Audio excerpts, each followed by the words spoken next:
my name is Eva Pomeroy, and I am the research lead at the Presencing Institute. And in this video, I'd like to share a presentation on a concept called fourth person knowing, the knowing of the field. It's a presentation that was made to the Weaving Lab in the summer of 2024, and it's based on a paper I co-wrote with Otto Scharmer, the founding chair of the Presencing Institute. And what we're really trying to do in this work is articulate a kind of knowing that we believe is actually quite common, but isn't very well articulated. So a way you might think about fourth person knowing is a knowing that comes to me or maybe through me, but it isn't something that I am sourcing, right? In a way, you might think of it a bit like intuition. And the reason why we feel this kind of knowing is so important is that we believe it's really at the root of all creativity, of all innovation. And so it has a very particular role to play in any kind of transformational learning, right, for individuals, but in particular for systems. So it has a key role to play in what we call awareness-based systems change. In this paper and in this presentation, we try to dive into this concept, unpack it a bit, and just give some language to help people become more aware of it and to work with it more intentionally. I hope you enjoy the presentation, and I will see you afterwards. There are many reasons that we chose to write this and write in this format, but one of them is to be part of an effort to kind of expand the epistemologies, the ways of knowing, and the kind of knowledge that is deemed valid, right, in the mainstream, in academia and in the mainstream discourse. And to broaden, we've got such a strong predisposition in certainly the Western Northern tradition of more cognitive and conceptual kind of knowing, and it sets it so much higher than our more embodied intuitive and other forms of knowing. This work is partly about bringing this wider way of knowing, more varied way of knowing the world into the mainstream discourse so that it can increasingly be included in the way that we kind of source knowing for action, the way we learn, the way we lead, the way we kind of co-create our systems. And so that's part of where we're coming from in the meta purpose of this work. And so within that, what we've done is take this experience of source knowing, of deep source knowing, and put it into the person perspectives, which are the sort of meta frames, the meta categories of knowing recognized in science and in research. And so to just very briefly summarize them, I'm actually going to start with the third. There's sort of a chronology to this.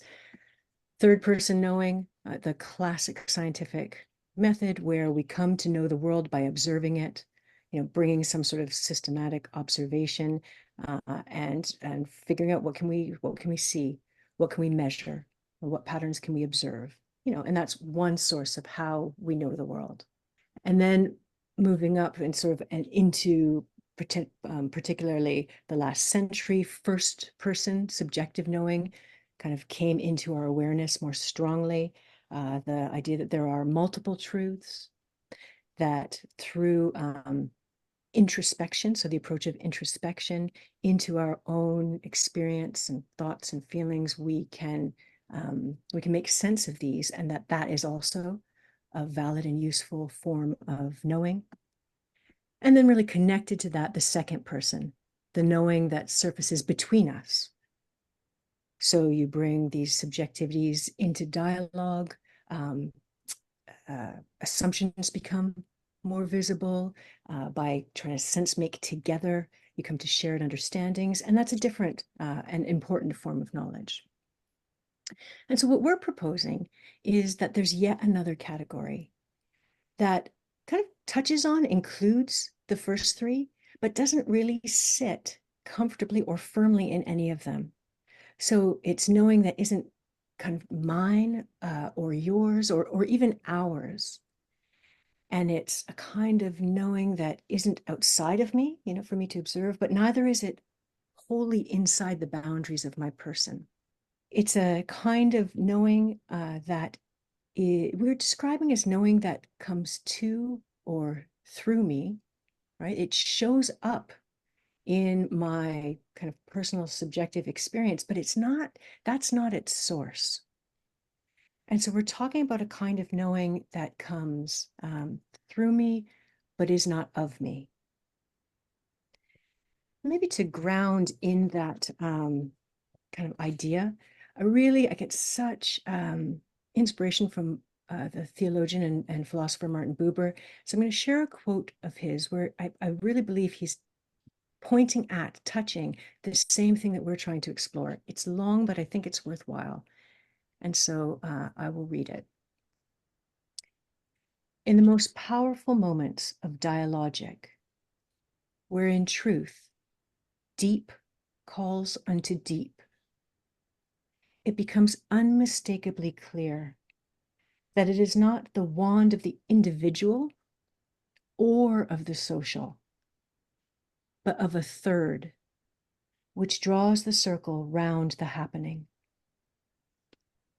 On the far side of the subjective, on this side of the objective, on the narrow ridge where I and thou meet, there is the realm of between. And between, and we might also add around and through, is where the fourth person lies. And so when we move into this exploration of the fourth person, we are brought to the frame of the social field. Like when we look at where is the source, turn the camera back on the source of this knowing, we come to the social field. And the social field could be a whole presentation dialogue on itself, in itself. So just kind of as a brief overview, the social field is a way of thinking about social systems that it kind of in their entirety, which then includes their interiority. So looking at both the inner and the outer with an emphasis on the inner. So it includes the that kind of third person perspective when you can look at it from outside. What can you see? What kind of patterns? What kind of results? When you step into the system, what are the sort of patterns, the paradigms of thought, the patterns of thinking and interacting, of decision-making and organizing. So all of those, that kind of web of interactions that give a social field its quality, and they all have such different qualities. And this would be the sort of the realm of the first and second person, and all of the excellent work that's done around organizational culture and development and group dynamics and inter and intrapersonal dynamics. And then, of course, the premise of Theory U is that there is yet another dimension underneath the various dynamics in a system that we call the source. And the source dimension and our ability to connect with the source dimension is really dependent on source conditions, which are about the sort of awareness and the quality of presence and attention of the individuals in the system, but then of the system or the social field itself. In that when we come together, we embody a social field, and that social field so kind of takes on a life of its own. It has a degree of autonomy. It has its own sort of qualities and personality, if you like, its own texture, and possibly its own intention. And so when we dive into and we explore fourth person knowing, we're really diving into the source, the source and source knowing of a social field. And so that means that it has this interesting, fourth person has an interesting characteristic of being situated in a particular setting, but also being connected to something more universal, more kind of cosmological. And when I, speak about these things within, again, the sort of Western Northern context where I find myself, it feels like it's kind of stretching the envelope a bit, right, in mainstream academia. But we recognize that in non-Western wisdom and knowledge systems and traditions, this is really explicit, right? This is not something that's fringe. And I draw a lot of inspiration and learning from Indigenous scholarship, where this, idea of the seen and the unseen and working at different levels of awareness and consciousness is just deeply embedded in the paradigm, in the cosmology. And so I want to share a quote from this is first a group of Maori scholars um, who are working with systems thinking and integrating it into with Maori knowledge systems in service of better health services in the Maori community. So they say our worldview includes not only the interconnected ecological, social, psychological, or economic, but also the philosophical and spiritual, and the connection between the Atua, the deities, and humanity. And then I would add to that a quote from our close colleague, Melanie Goodchild. Some of you might know her work on relational systems thinking. And here she's citing a Cree scholar, Sean Wilson, where she says, while Western paradigms emphasize individuals as the source of knowledge, in an Indigenous paradigm, knowledge is seen as belonging to the cosmos, and we humans are only the interpreters of that knowledge.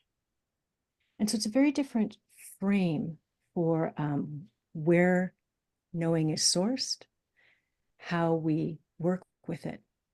And this is where we wanted to dive in and really look at our own sort of experiences and work in systems change to see how does this show up? How does this this fourth person knowing show up? This exploration was sort of an iterative exploration where we wove together our own personal and professional experiences with data that we have from the Presencing Institute's work.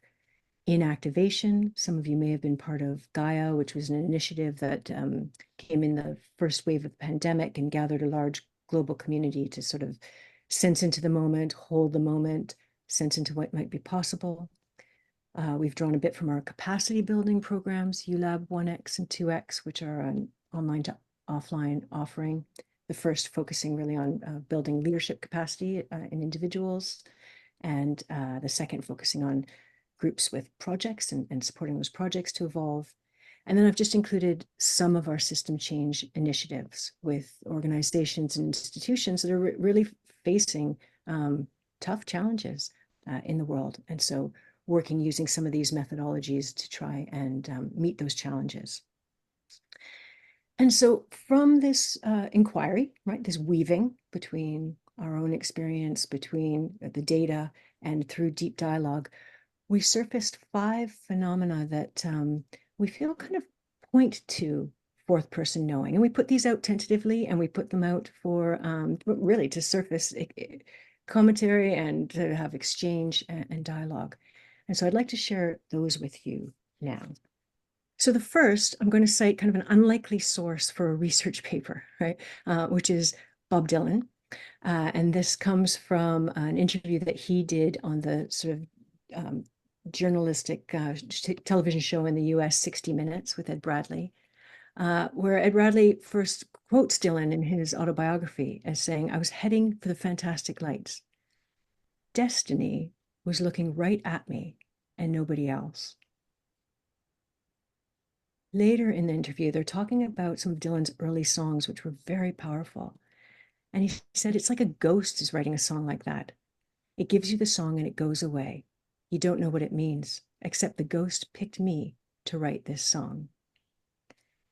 And here we really feel that Dylan is touching on this idea that there's something outside of me, but that comes through me. And the first point, or the first phenomenon that we identify as sort of connecting with this fourth person knowing is that fourth person knowing's experience is something looking at me that isn't me, a beingness that's not me, and yet that doesn't manifest in my absence. And so that there's something that isn't me that holds an awareness of me, and with which I can be in a kind of exchange, a kind of partnership to bring something into being. And then the way that this shows up for us is very individual, is very personal, that comes into our kind of personal awareness. And here I share a quote from our good colleague, Dana Cunningham. Now, Dana's describing a very powerful social field moment. And in it, she says, there was no time. It was out of body. It was suspended. I was on the edge looking into the center. And the word that just keeps coming, that is so inadequate, is thick. And we hear these kinds of descriptions when people are describing what we believe is making connection with fourth person knowing, making connection with source knowing. People often describe just a perceptual or a sensory shift in the way that they're experiencing the space and time and light. Very, very often the word warmth comes up, and it's more about an emotional tone. And then there's also something that here Dana talks about it as being out of body, but we might describe it instead as a sense that perception expands from being, just sourced within my own being to kind of perceiving from the social body.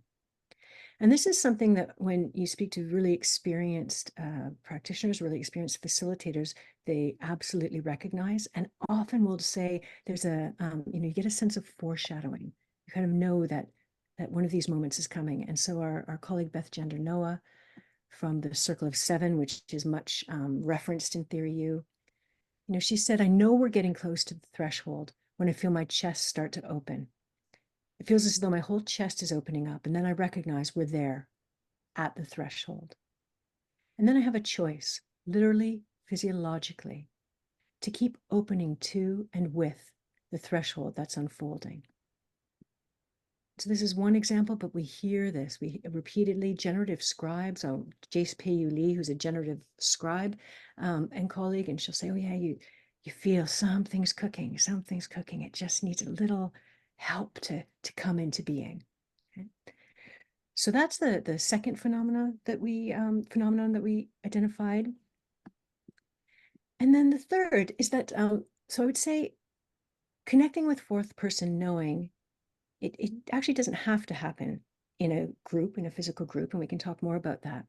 But that it does tend to manifest in a generative social field. And we can say more about, and we can talk more about generative social fields. But what I would say is that, these are spaces where the quality of presence and attention and intention is such that the individuals in the group can really take in, allow themselves to feel and see and sense a greater whole. So we talk about moving to an ecosystem awareness, a space where it's possible for individuals to hold a greater whole in their awareness, but also for the whole to hold the individual. And an interesting thing happens where people talk about in various ways being able to see themselves through the whole, and that being a really powerful experience. And here I share a quote from Pedro Perez Guillon in Chile, and he was talking about his experience in Gaia. And he said, I saw in others my own dreams. And here he really means things that he held that were not spoken and or maybe even partly dormant. And yet he's in this collective and hearing sort of his own words that are his interior words coming from other people. So I saw in others my own dreams, and it made me realize that these are collective forces shaping our common futures. I felt like a seed at the arrival of spring, feeling the magnetic pull of collective blooming. This gave me a great sense of trust in this inner force that wants to emerge in all of us as a natural, organic, regenerative force that reshapes ourselves, our work, and our culture. And so there's an incredible power in being able to both kind of hold the whole in one's awareness, but see yourself through the whole. It's sometimes a very subtle shift, but a significant one. And it connects to our fourth point, which is that connecting with fourth person knowing often comes with sort of a heightened sense of possibility, right? That some future potential, some set of possibilities that were either, experienced as out of reach or even out of consciousness move inside the realm of what is possible. And that experience is quite empowering. It's sort of emboldening. We use the term action confidence. It's Pedro talked about the trust in having connected with this kind of deeper force, and that is often experienced as a source of courage and confidence to step into new action. And here I want to share a quote. This is again from somebody who was in Gaia, and we ran some focus groups. So Nebojsa Ilievsky. And 3 years after the Gaia Initiative, we got together again to just reflect on, what it meant to us, what had resulted from it. And so Nebojsa shares that he said, from the experience, it felt like I was putting my mask down so I could come more authentically into spaces where I was gathering with people. Since then, it feels like I've turned into a magnet that attracts the people I really want to be with. And that has led to really tangible results. And his results are really significant. He had initiated a social mentoring group for individuals. He's in North Macedonia who would be difficult to employ. And that project just it grew so much in such a short period of time, spread to 5 different countries in the Baltic region. And really the start for this was being part of this greater whole, seeing himself through the whole, finding the sort of courage and confidence and trust to enter into the world authentically, and then all of the serendipitous events that followed from there. And so this experience also links to the final phenomena that we pointed to. And that was when we looked at what happens, right? And sometimes we're looking retroactively, what happens when a collective really makes contact with this kind of knowing? It's incredibly effective. And so this is a quote from Eleanor Roche in Theory U: action from awareness can be shockingly effective. And we would describe that as, when a fourth person knowing experienced together tends to activate a longer term generative social field that gives rise to results that are significant and surprising. And so the example that we use in the paper is something called the SDG Leadership Lab, which is a partnership between the Presencing Institute and the UN. And this one was in Liberia, where the initiative was only 3 months. It had 2 on-site labs and then some online in between. But out of this initiative came, it's more than 3, but I'll name 3 incredibly significant prototypes. So one was a commitment to work with local wisdom women to find alternatives to female genital mutilation, and a commitment to end female genital mutilation. The second was a large-scale public relations campaign, We Are One Liberia, which is credited in part with the peaceful election that took place in the fall. And the third was the creation of a UN hub in a rural area where previously all of the kind of UN bodies and resources had been centralized in the capital city. And a year plus on, these prototypes are still happening. They're still evolving. They're still in progress. And if you talk to the lab facilitators, the way they speak about this experience reflects all of these points that we've been talking about that we believe point to fourth person knowing. And the conversation kind of started with something important happened here. We don't quite know what it is. And then they engaged in a real inquiry process. And so just to kind of end this piece again with Martin Buber, because I think he captures what it is that we're trying to point toward and why we're doing it, why we think it's important. And he says, this is the eternal origin of art, that a human being confronts a form that wants to become a work through him. And the work of systems change, the work you're doing on weaving, it is artistry. And we do believe that there is a kind of knowing that we need, that sources a certain kind of impetus and direction and impulse toward the action that really will sort of meet the moment and meet the challenges that we're facing and that we're, collectively working to transform. Thanks very much for watching the presentation. If you'd like to dive into the concept of fourth person knowing further, there are two potential follow-up videos. One is a summary of the article in sort of dialogue between myself and Otto Scharmer.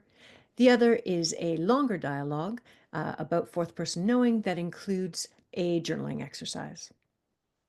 Also, if you want to read the original article, it is linked in the description to this video. Look forward to seeing you again.